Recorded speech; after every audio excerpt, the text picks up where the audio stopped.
Hey everyone, how's it going? Hey, I have another really cool drum kit that I want to share with everyone. It's a pretty old kit.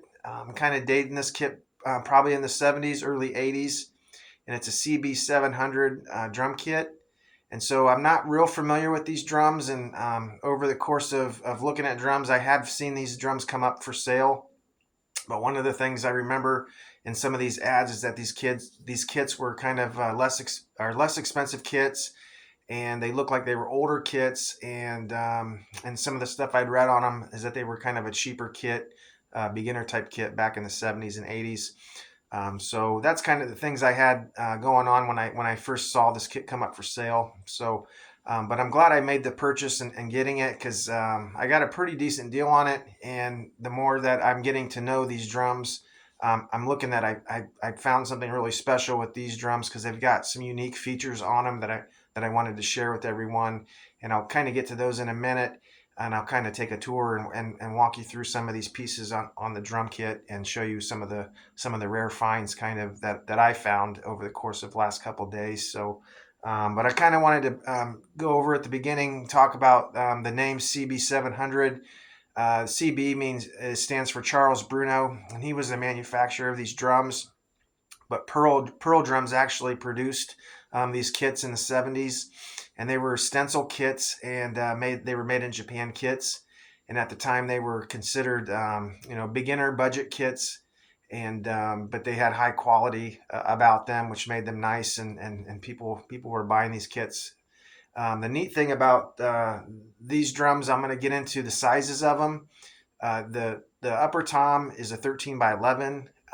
The other upper tom is a 14 by 12, which is a really rare size to find.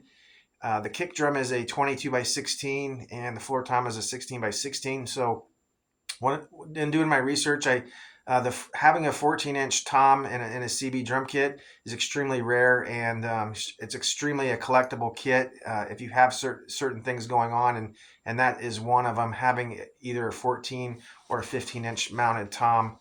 Most toms are either a 14-inch floor tom or 15-inch floor tom, but finding one that's a mounted tom is pretty neat and exciting. So that's one neat thing about it. Another thing is if you all these drums have internal mufflers, and that's what these things are here. So all these drums have those, and they all work fine. And so that is another plus going for this kit. So another quick thing, and I'll show you more of that here in a minute, is these tension lugs for the tension rods are considered like they're called wristwatch style. And if you look at them close, they kind of look like they could be like a wristwatch. So if you have a CB 700 set of drums that have that, that's a good thing. It kind of sets it apart from some of the other kits. So that's kind of a desirable thing that collectors are looking for in those. Yeah, so between having a 14-inch mounted tom and having the wristwatch hardware on it and having the internal mufflers is all a win for this drum kit. Um, so it's kind of a beginner's kit. Like I said, it was produced in the 70s and 80s. And just checking my notes because I don't want to forget anything. But most of the sizes back then were a 12 by 13 tom. So and of course these are the bigger versions of those. The wood usually was a Philippine mahogany wood, and some drums came with a wood and fiberglass mixture. So here's something that I kind of discovered yesterday going through these drums. I knew that the insides of these drums were a little different. I'm not real familiar with fiberglass drums, but I got to looking really close, and then I did some Google searches on it. It looks like these drums also have wood fiberglass shells, which is extremely cool, and kind of explains a lot of the way these drums sound. So at the end, I want to go ahead and hit on some of these drums, and these drums just sound amazing. There's no muffling going on. I took all the internal mufflers down, so they're not going to be any muffling going on, and I don't have anything else on the drum head. So when I hit these drums, there is absolutely no overtones at all that I can hear, and if it is, it's very very minimal. So that's kind of cool. So I think that's kind of it on a short version of describing these drums and kind of where they come from. So next I'm going to go ahead and kind of show you the drums up close.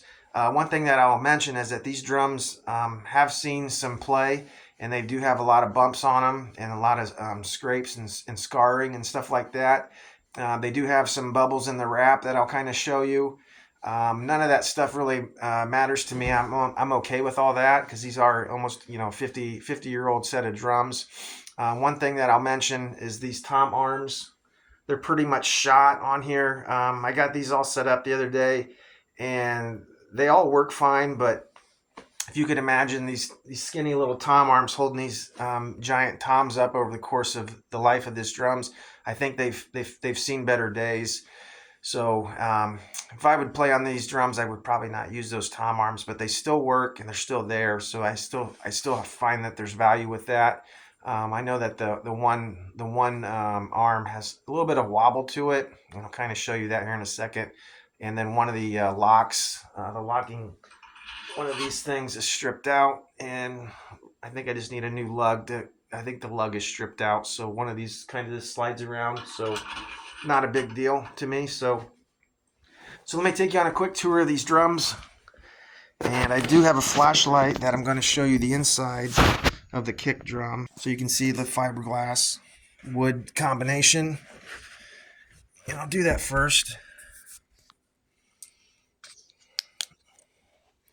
I don't know if you can see it too well, but it definitely doesn't have that wood grain look to it. So it's really, really cool. It looks like it's built really strong, and the structure of it is pretty neat. Let me go over here so maybe you can get a better look. I don't know, it's kind of hard to see, but I think you get the idea. So one thing I'll mention on these drums is that when I got them, I was not missing any parts. All the lugs were there. Everything for the kick drum was there. The only thing I could say I was missing was, I think at one time there was probably some rubber knobs at the base of those legs. So I don't have those, but I do have spurs. So that's a good thing to have. I'll kind of start with the kick drum, and it's got a lot of rash right there. So that's from the mounted tom dragging or falling and hitting the kick drum, during player setup. And I got more of that going on the other side. And there you can see it really well. And then there's some bubbling here and there, but it's all about how kind of the light hits it. So it's nothing horrible, but it's definitely there. And a couple of the toms have a little bit of that going on too. So one thing I was talking about earlier is this wristwatch lug casing. So those are pretty neat. And one thing I noticed, I do have a few of these casings that are missing the inserts, and I'll try to find one that's missing. There's one that's not missing. Now I can't find one. I guess there's one here. I don't know if that's missing. Yeah, it's just smooth, so it's like a little insert that fits in there. I think I'm missing probably a few overall on these drums. And if I can find a better example, I'll show you that. So here's a good example right here. So it looks like a wristwatch. And then that's got that, I don't know, it's got like a spiral thing going on in there. So pretty cool. And you see some of the rippling here. It's kind of hard to tell with the light reflecting off, but there is some there.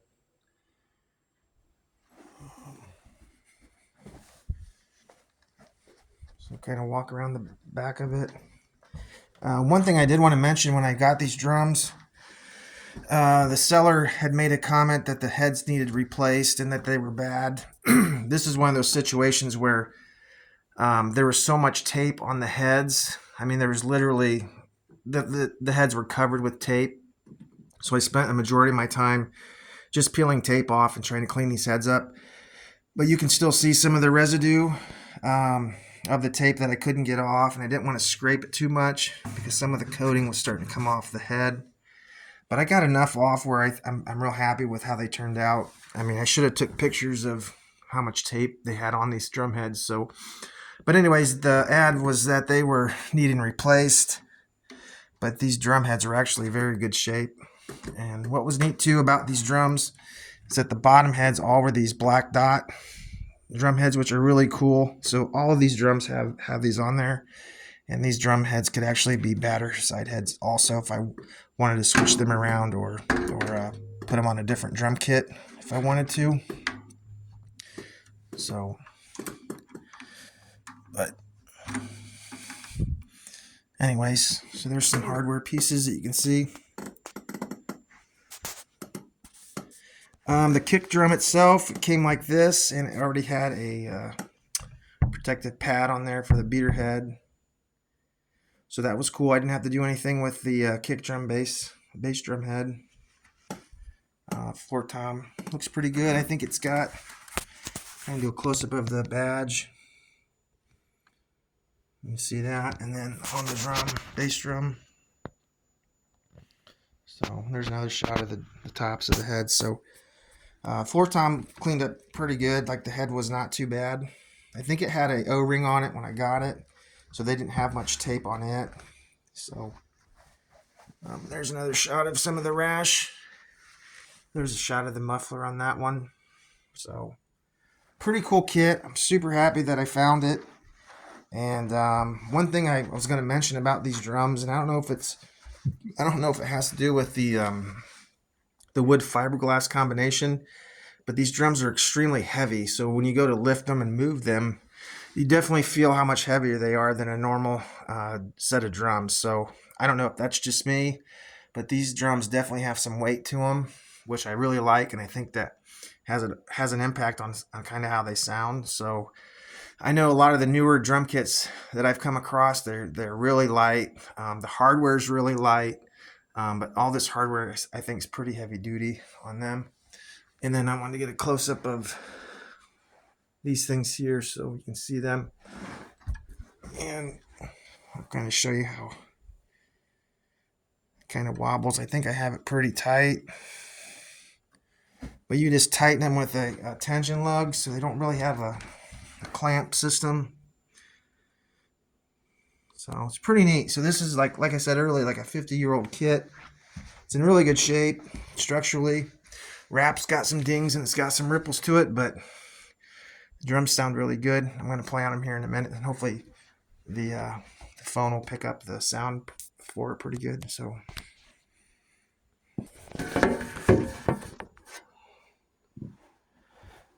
that's pretty much it.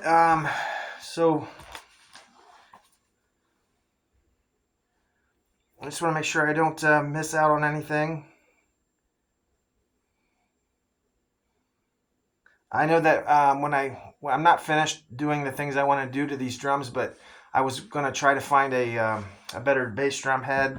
I wanted to get like a white coated head that had CB700 on it. I think that would look really neat. Kind of give it like a vintage look to it. I also have a chrome kick drum head that I thought about putting on it, and that kind of has a vintage look also to it. But I think I'm gonna go the other route with try to find a CB700, because I think overall I think most people haven't really heard of the CB700 drums. I know I really didn't. I seen them come up for sale, like I said, but I just kind of looked past them, over time. So, but I'm definitely happy that I found these. And all right, I'm going to go ahead and just play on them a little bit, and hopefully you can hear how they sound. Like I said, I have no muffling going on. I took all the internal mufflers off of it, and I have no kind of O-ring or anything like that on these heads, so you can kind of hear how they sound. So.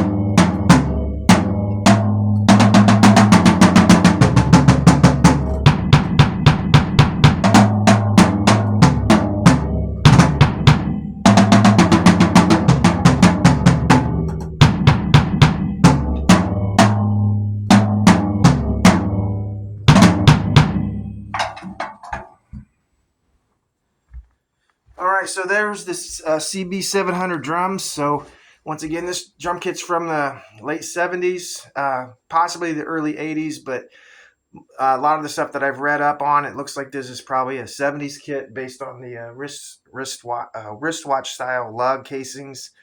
It also has the 14 by 12 tom, which this thing is a monster. I don't know if you can capture that on the video, but it's definitely the biggest tom that I've ever had in front of me while playing. So it's definitely a huge drum and sounds really, really good.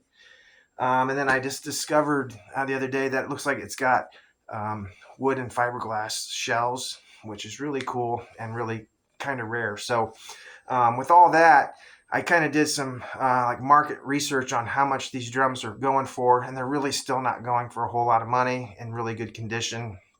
And I think I seen some at the high end of going for like $600, but that would be like maybe bigger than a 5-piece kit. And that probably comes with a snare drum and things like that. So this is just a 4-piece shell pack. It's got some bumps and scrapes. It's not in pristine condition. It probably could use a restoration of some kind. But I like to keep it. I would just like to keep it original and play on it. So once again, it's a super heavy drum kit. It's probably one of the heaviest kits I've ever owned. So, but it's pretty neat, and I'm glad I have it. And I hope you enjoyed that. Have a great night.